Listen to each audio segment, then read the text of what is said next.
देश की जनता ने सरकार की अरावली को बेचने की नियत की चोरी पकड़ ली।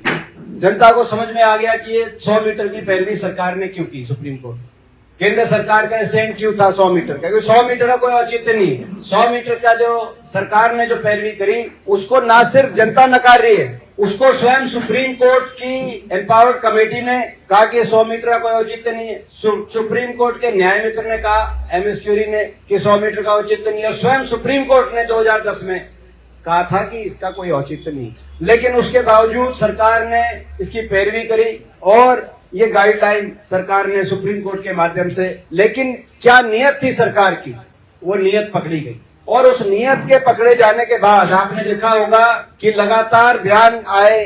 पिछले 2-3 दिनों से केंद्रीय पर्यावरण मंत्री भूपेंद्र जी का बयान आया पैरवी करते हुए कि ये कोई नुकसान नहीं होगा अरावली को, और ये ठीक आया है, इसमें कोई नुकसान नहीं होने देंगे।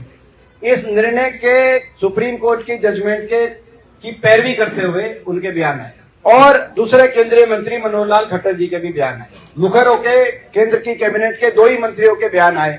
इत्तेफाक से 2 मंत्री वो मंत्री थे जिन्होंने गुड़गांव में अगस्त के महीने में एक पेड़ मां के नाम यहां पर लॉन्च किया था, और यही 2 मंत्री देश की सरकार के सुप्रीम कोर्ट के फैसले के पक्ष में सबसे मुखर होकर सामने आए और कह रहे हैं कि ये केवल विपक्ष कह रहा है कि भाई इसमें फैसले में कमी, या देश की जनता कह रही, और जनता जनार्दन होकर देश की जनता इनकी नीयत पहचान चुकी है, इनकी नीयत समझ चुकी है। अब हमारी मांग ये है कि सरकार स्वयं देश की जनता से माफी मांगकर रिव्यू पिटीशन फाइल करे, और ये जो सुप्रीम कोर्ट की गाइडलाइंस आई है इनको चेंज कराने के लिए सरकार पारदर्शी रूप से देश की जनता के सामने आए।